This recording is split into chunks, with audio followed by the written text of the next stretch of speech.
Now when it comes to calisthenics, probably the least trained position is this bottom position, especially when we look at things like pike push-ups. So being able to hang out in this bottom position, and especially handstand push-ups. So hanging out in this position is really important to have the ability to change direction and also show control and balance at the bottom, because that's so important, especially for the freestanding handstand push-up. And that's what we're going to go through today. Now there is two main variations of the handstand push-up. There's that one that I just showed with the head kissing the floor, so this position.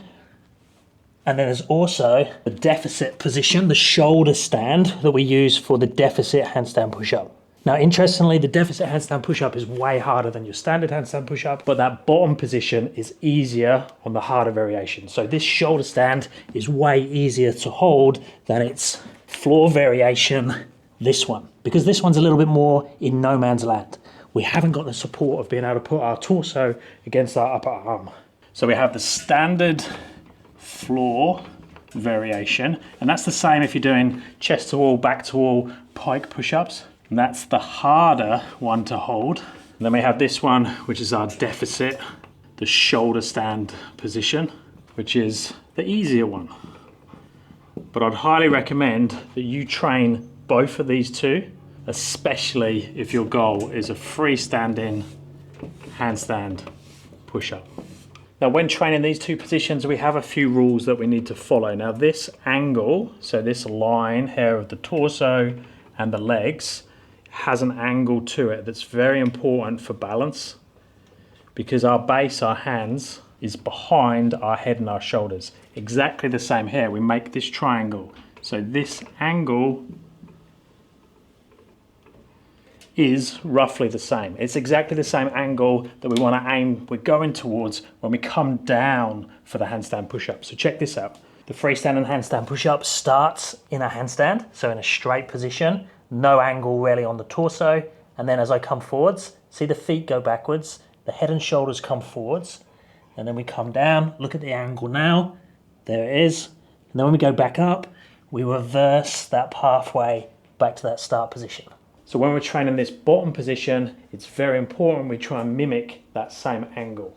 Watch the same thing with the deficit. So I'm in the straight handstand position at the top, and then I come down, feet go backwards, head and shoulders come forwards, and then we finish in that position there. So there's the shoulder stand.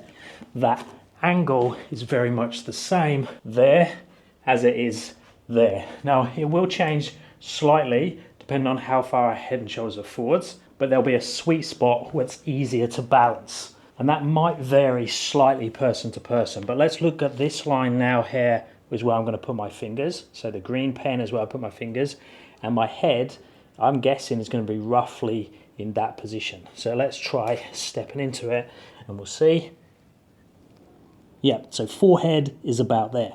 Now, interestingly, I'm not a big fan of using nose. You'll see a lot of people when they take a side view of their handstand push-up, they bring their nose to the floor like this.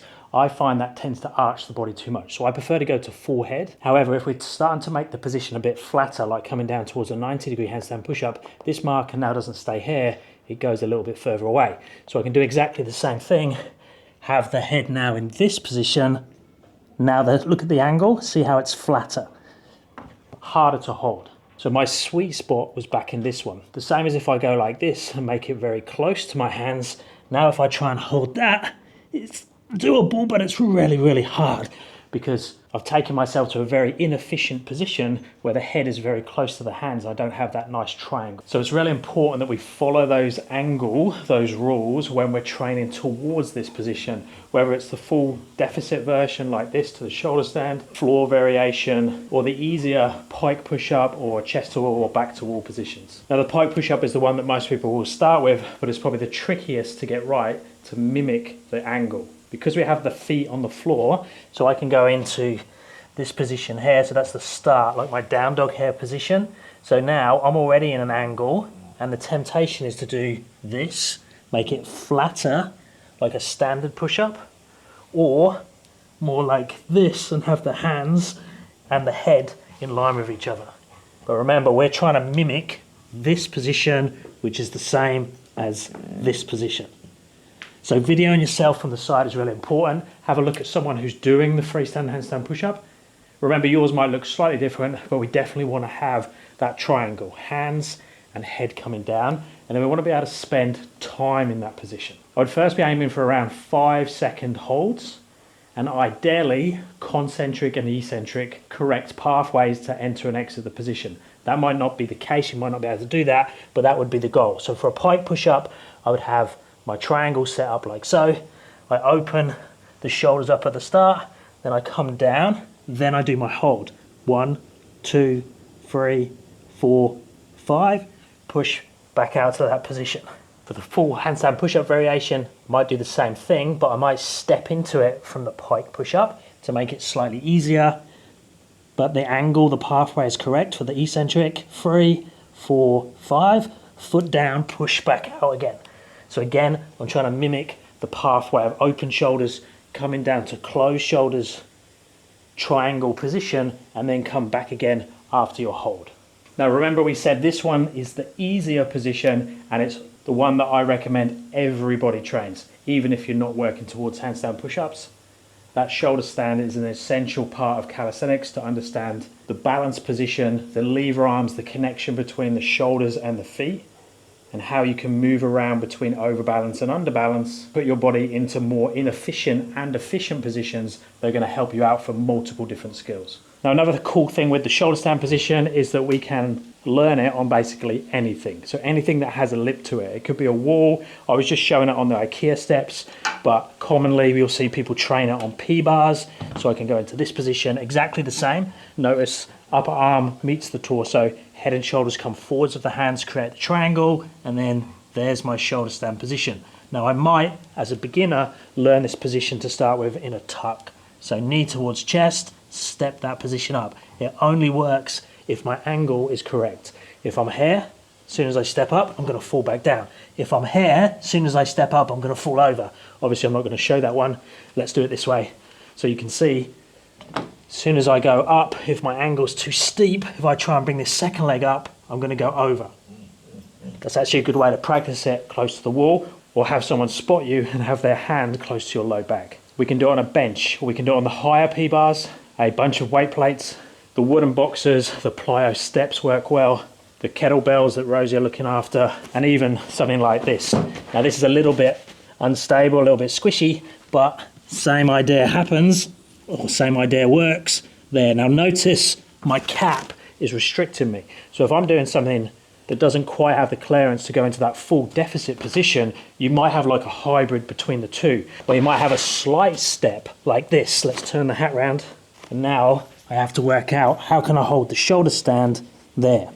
Now you might notice that the torso becomes a little bit flatter in that situation and the legs have to extend up.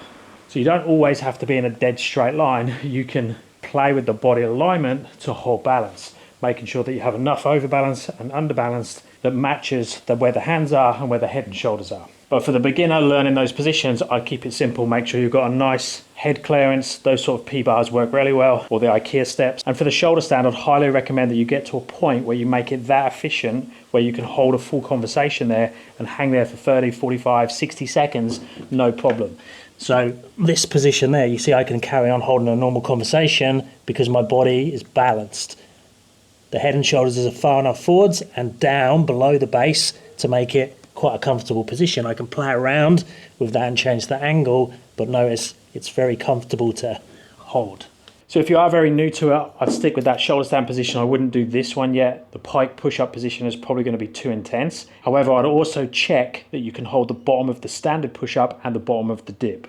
So the cool thing with the standard push-up, we can make it nice and easy to start with. Chest and chin very close to the floor. So I'm in that position, but notice the knees are still down. And then I can just hold this position for time. Once that's easy, up on the toes, exactly the same thing. I can move around down there, but I basically just want to hold with control and make sure I'm not extending and arching. I want to keep them hips away from the floor. But we also don't want to stick the butt up in the air. So no twerking in that position, glutes and abs on just enough to hold there. And then once that feels okay, check you can hold this position as well. So that bottom of the dip, exactly the same, leaning forward so you have balance. You should feel nice and stable. If you need to, you could have toe assist. So if you are working towards your handstand push-ups or looking to add repetitions to the ones you already have, check that bottom position, see if you can hold it, and have a conversation, because the easier it is, the more balanced it is, the cleaner and more controlled your handstand push-ups are going to be. Let me know if you have any questions or feedback or requests down in the comments. Thumbs up would be really appreciated. Subscribe if you're not.